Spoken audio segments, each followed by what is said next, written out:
Olá, investidores, mais um vídeo aqui para o canal Negócios Bilionários. Hoje vamos falar dessa empresa aqui que está sumida aí, né, do mapa, né, ou seja, poucas pessoas falando sobre a empresa, a Camil.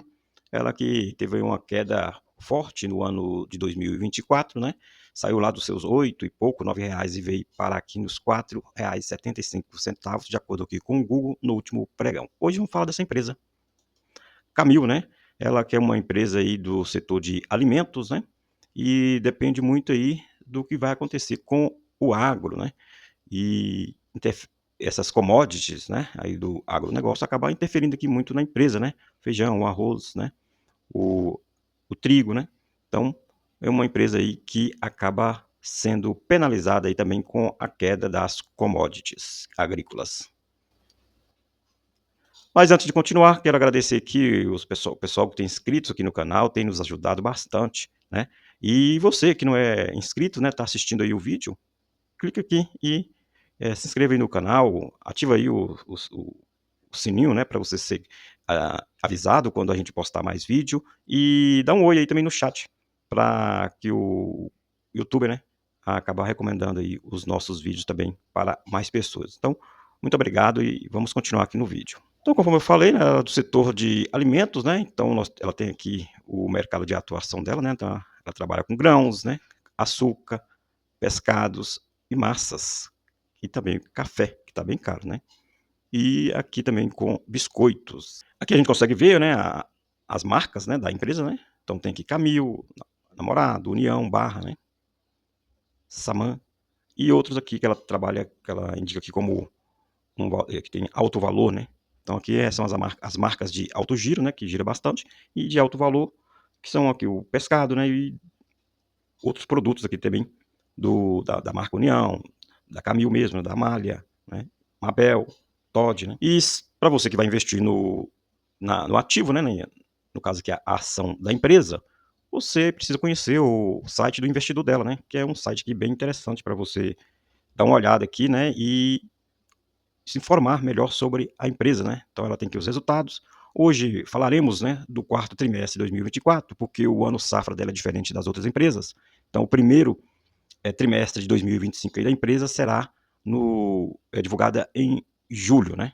E o que a gente vai estar olhando aqui foi o que ela divulgou em fevereiro, que é relacionado aí a ao quarto trimestre de 2024. Então, conforme ela coloca aqui, né, o resultado do primeiro trimestre de 2025 só vai aparecer aí em 10 de julho, né, que ela vai estar divulgando. Então, aqui pelo calendário dela, né, ela vai estar divulgando aí o resultado do primeiro trimestre em 10 de julho, né, e esse primeiro trimestre dela, que é diferente com relação às outras empresas, fazer referência aí ao mês de março, abril e maio, tá? E os dados que traremos aqui do release do resultado aí do quarto trimestre de 2024, que é dezembro, janeiro e fevereiro de 2025. Mas como foi aí o resultado da Camil no último trimestre que ela fez a apuração?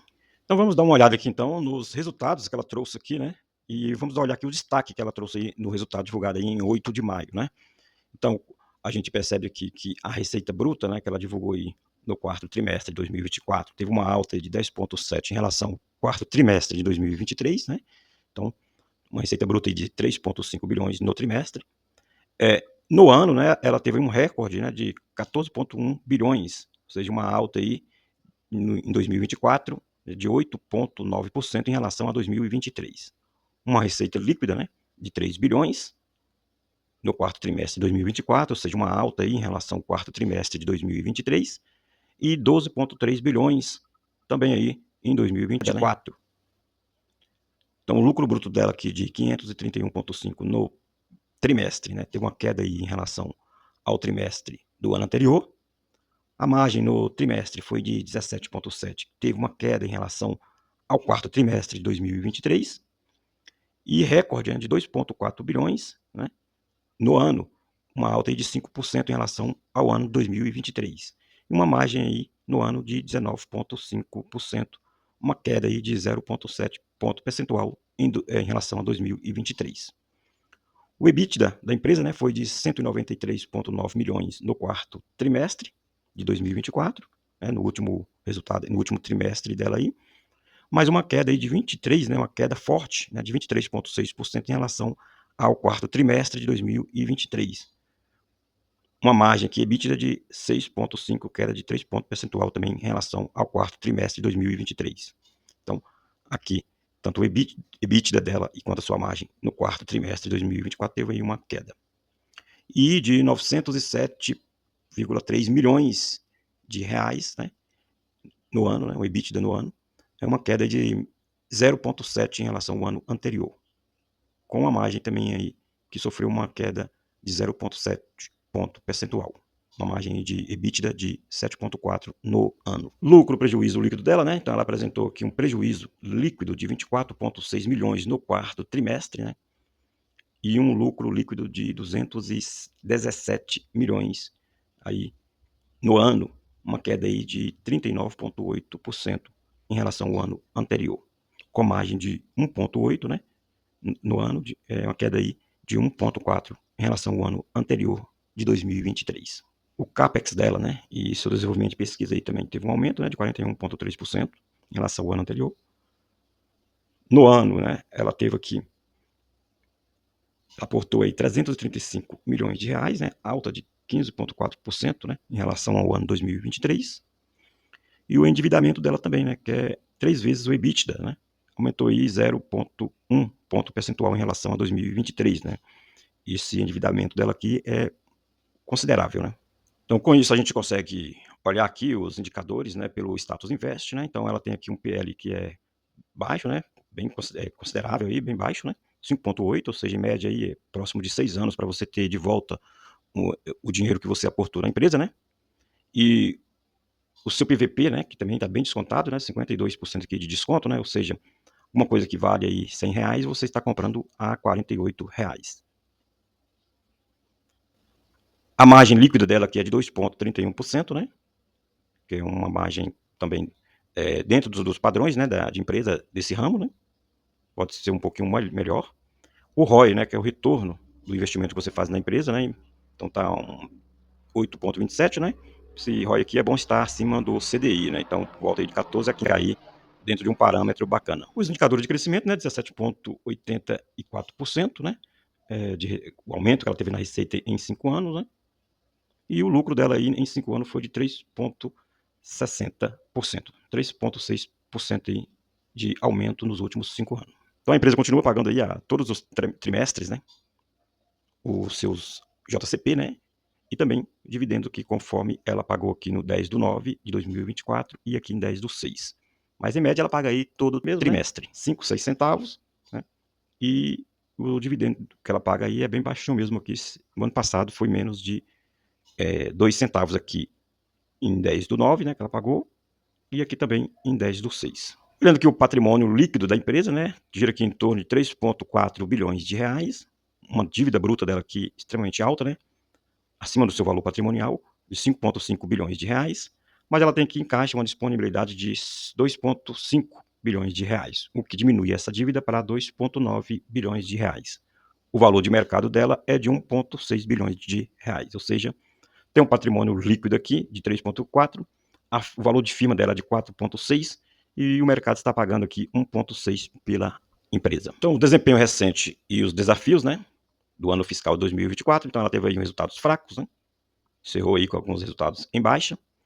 Os custos da empresa, né, estão pressionados, né, então o aumento dos custos dos produtos vendidos, especialmente matérias-primas, né, como arroz, trigo e café, né, então isso aqui faz referência a commodity, né, desses produtos. Volume de venda, né, também teve queda, impactada aí pela redução de estoques. O endividamento, né, o endividamento da companhia é um ponto de atenção quando a dívida líquida e EBITDA acima da média do setor. Perspectivas e o guidance da empresa para 2025, né? Então o BTG aqui é R$10 para R$8, né, com base nos resultados do terceiro trimestre de 2024. Manteve a recomendação de compra.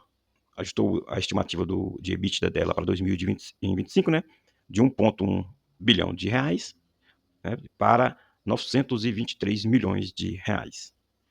Diversificação internacional, né, a plataforma diversificada da Camil na América Latina tem se destacado com resultados positivos. A entrada no Paraguai, né, com a aquisição da Race Paraguai, e é vista como um passo importante na expansão internacional.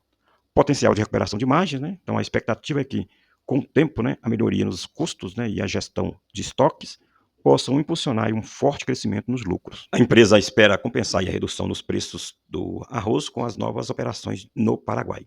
O cenário agrícola, né? Então, as projeções para 2025 indicam uma recuperação na produtividade agrícola na safra 2024-2025, embora os preços da soja possam continuar pressionados aí, o milho tem expectativa de aumento de preço. Ponto de cautela e preocupações, né? Então, rebaixamento de recomendação da JP Morgan, né? Então, o JP Morgan rebaixou a recomendação da Camil, né? Retirando aí o preço anterior de R$ 12 da empresa. O banco aponta endividamento elevado, margens apertadas e desafios aí na recuperação de ativos como preocupações. Além disso, o valuation, né, da Camil é considerado caro em comparação com a média do setor e sua própria média histórica. Volatilidade de preços das commodities, né? Então afeta bastante aqui a empresa, né? A queda nos preços do arroz, por exemplo, impacta diretamente as margens da empresa. O cenário para o açúcar também é considerado mais desafiador. Perda de participação de mercado, né? Alguns analistas, né, indicam que a ausência de recuperação nos volumes pode indicar alguma perda de participação de mercado, o que exigirá atenção nos próximos trimestres. Olhando aqui as posições dos fundos na empresa, né? Então nós temos aqui os comparados, né? Alguns fundos que estão comparados aí na empresa. Então tem Minerva, FI Financeiras em Ações, Santander, PB Perfilações, tem a Caixa, Master, né? Tem 3 fundos, 3, 4, 5 fundos aqui da Caixa, né? BB Top Ações, Santa Fé, então tem vários fundos aqui comprados na empresa, né? Ou seja, 29 fundos comprados aí, totalizando aí 37,5 milhões de reais na empresa, né? E tem 5 fundos aqui vendidos, né? Então 5 fundos aqui vendidos na empresa, né? Então, inclusive aqui 2 do Bradesco. Olhando aqui o gráfico, né, da Camil, né? CAML3, né? Então a gente percebe que em 2024, né? Aqui, né, no mês 10 de 2024, deu aqui, né? Começou a negociar abaixo dos R$8, né? 8,12. De lá para cá, só queda. E agora, né, bateu aqui por volta aqui do mês 3 de 2025, né? Mês de março. Ela veio aqui nos 3,47. E agora está fazendo aqui um repique de volta, né? Voltando aqui próximo dos R$5. Está aí nos 4,75. Continuar acompanhando aí as cotações da empresa, né? Se ela vai segurar aqui, continuar o movimento de alta, né? Ou se ela vai ainda no próximo trimestre descer aqui nesse ponto aqui onde ela atingiu no mês de março, por volta aí de 3,47, 3,45. Né?